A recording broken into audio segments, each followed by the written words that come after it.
Vladimir Putin has arrived in India for a two-day visit, his first since launching a full-scale invasion of Ukraine in 2022. Prime Minister Narendra Modi greeted the Russian president as he touched down in Delhi. He's hosting him at a private dinner ahead of talks on Friday. President Putin hopes to increase Russian oil sales as well as missile systems and fighter jets. India is under pressure from the United States to distance itself from Russia over the war in Ukraine. Let's bring in Daniel Markey. Daniel is a senior research professor at the Johns Hopkins University School of Advanced International Studies. He joins us from outside of Washington, D.C. Welcome to DW. How is this visit going to go down in Washington, especially this warm welcome that Putin received? Well, look, it depends on who you're talking to. We have to remember here that the Trump administration itself has also been engaged in a variety of talks with Putin and with those close to him on Ukraine and other issues. So the White House obviously has been pushing a mixed message on dealing and meeting with Russia. But for a lot of others in Washington, there's going to be some disappointment, of course, that India, a country that the United States has tried to promote a strategic partnership with for some time now, would be having and continuing to have such close relations with Russia. But for those of us who've been watching India for a longer time, recognize that this is just a part of their relationship. This is something we should recognize has been in place for quite some time. OK. United States currently punishing India with these 50% tariffs for buying Russian oil, thereby funding Russia's war with Ukraine. How much is that US action pushing India to diversify and perhaps even increase its trade with Russia beyond oil? Well, if it's pushing to increase India's trade, it's mainly that India is seeking ways to receive Russian oil without paying with dollars, so to circumvent US sanctions. And so India would actually like to do more in the way of effectively barter trade with Russia, that is, sell India more Indian stuff. So that's the way that US pressure is putting more leading India, that is, to seek more trade with Russia. The other kind of trade that India is seeking with Russia is really in the defense area, where there's some big ticket defense sales in the cards, it looks like. And that is something that India probably would have done anyway, in part because it has come to rely on high-end Russian defense equipment, including missile defense systems, in its fights, and including its recent fight with Pakistan. So we're looking now at pictures of the warm welcome between Modi and Putin, and we've seen on other stages this huddle of Modi, Putin and the Chinese leader Xi Jinping. How much of this visit is a message from both leaders to Donald Trump that they're not going to be pushed around by the US? I think a great deal of this is symbolism, diplomacy meant for public audiences, intended to show the United States that India and Russia have alternatives, that they are presenting a picture of the world that is increasingly multipolar rather than one that is led by the United States, or maybe a bipolar order of the United States and China, that they are major players and they're not going to get pushed around. And as you pointed out, we saw similar images from the SCO summit back in China not long ago. Are US trade delegations expected in New Delhi next week? Is that going to be awkward, or does it matter because this is just about the money? Look, any kind of US delegation on trade issues in India right now is going to be a sensitive one. Washington has effectively been sitting on a trade deal that was offered by New Delhi ever since midsummer.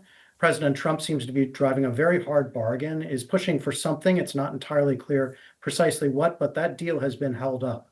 However, both sides, as you put it, are looking to make money from one another, and business communities and governments effectively beyond the very top, certainly in Washington, are looking to get back to business. So they'd like to see this trade deal concluded so that they can do just that.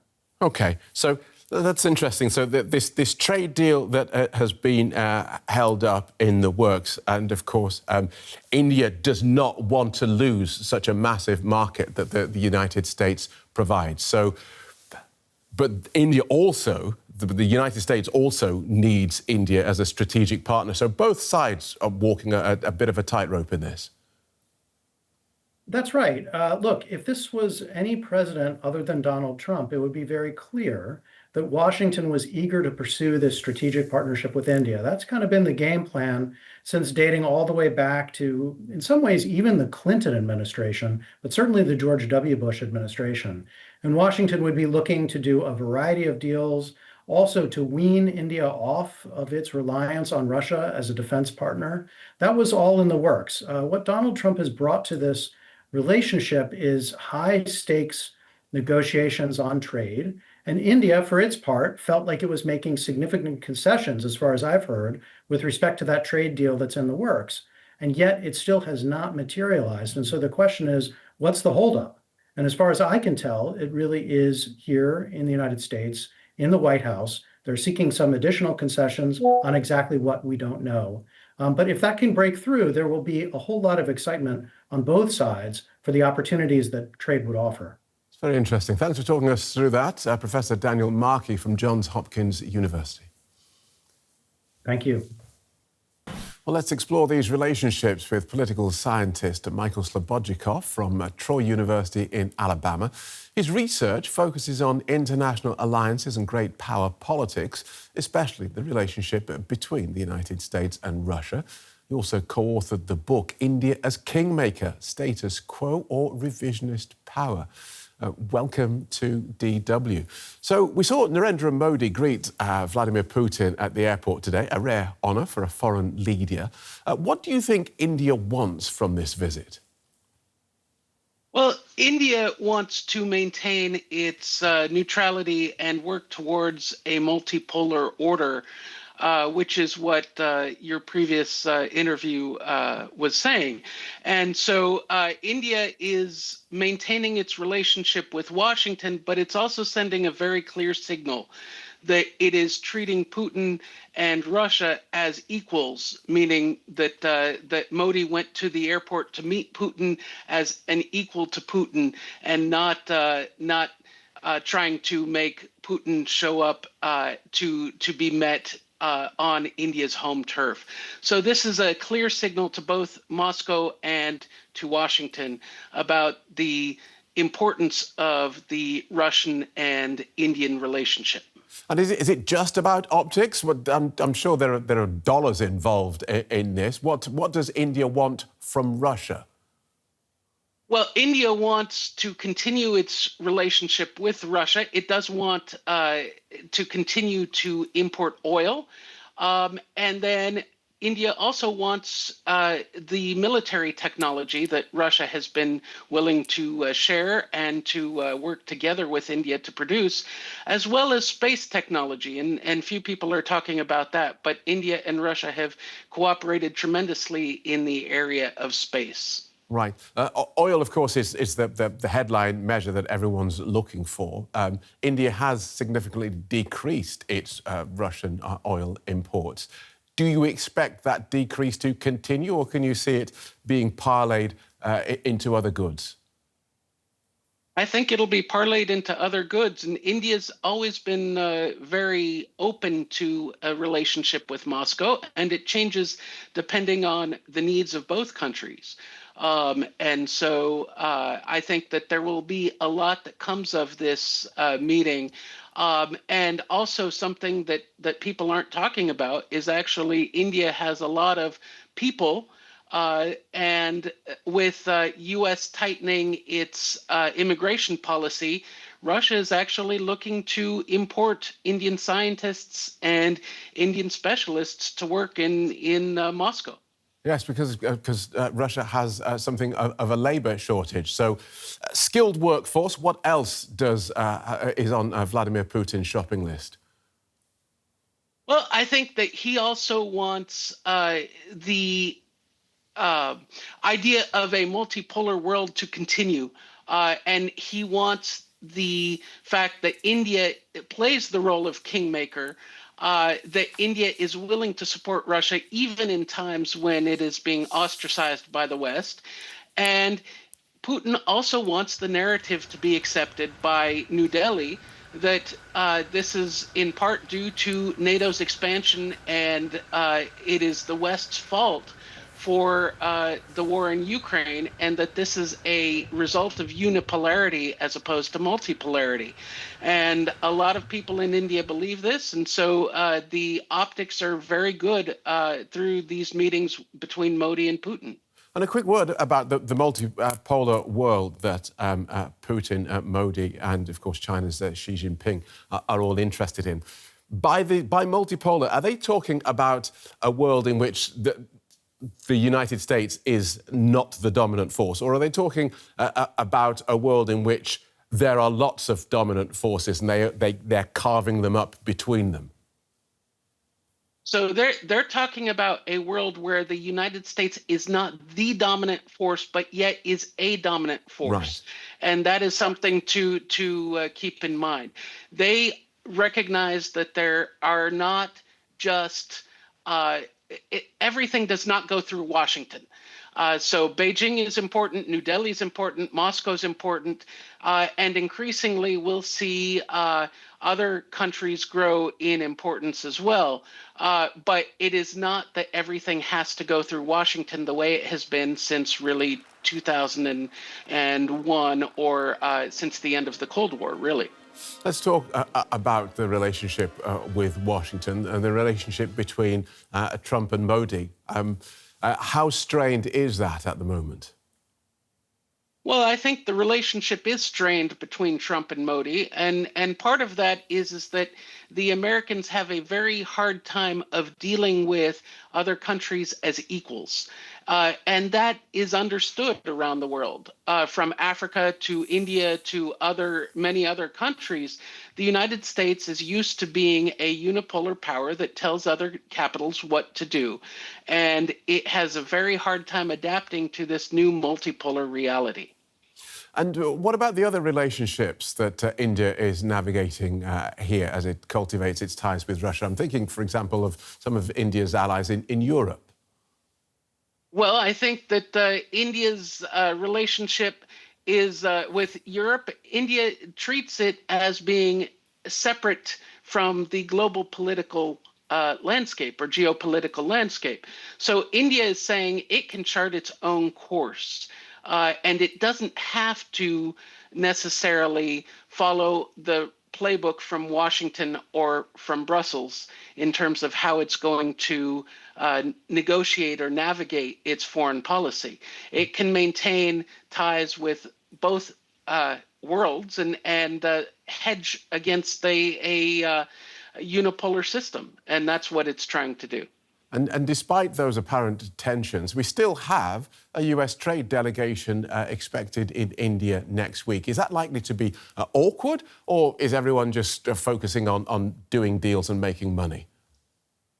Well, I think increasingly we're getting into a transactional geopolitical system where everyone's going to be concerned more about making money and making transactions than on the ideology.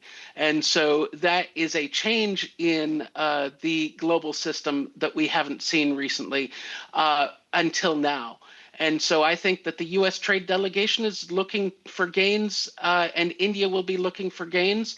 And so it won't be as awkward as one might think. Good talking to you, Michael, political scientist, Michael Slobodchikoff from Troy University in Alabama. Thank you very much. It was a pleasure. Let's explore who can expect to get what with Professor Sreeram Chaulia, who's Dean at the Jindal School of International Affairs. Welcome to DW. Let's start with the basics then. What does India want from this visit? India has had a long strategic partnership with Russia going back many decades, and India has relied on reliable and state-of-the-art Russian weaponry for its security, to defend itself against its two main adversaries, China and Pakistan. And I think this visit will help to further concretize the defense relationship. Recently, the two countries have entered into a mutual logistics sharing agreement on defense, which will mean greater interoperability between the armed forces of both sides. And so I think there's going to be more talk about joint production, co-development, and indigenization of India's defense manufacturing with Russian support. There have been major, previous examples of joint Russian-Indian collaboration leading to outstanding results like the BrahMos supersonic missile system. So I Right. think those sorts of things, and we have an anti-missile defense shield from Russia, S-400. All these, we are expecting more supplies from them. There's Okay. also an effort to broad-base the relationship and reduce the trade deficit that we have with Russia I wanted because to of talk oil purchase. about that, this notion of broadening the relationship beyond energy and defence. Into what sort of sectors? Well, energy is, a mainstay, and that itself has consumed most of the bilateral trade. We want to go into agriculture. We want to look at textiles, pharmaceuticals, seafood exports, and such things. India has a lot of trade complementarity with Russia.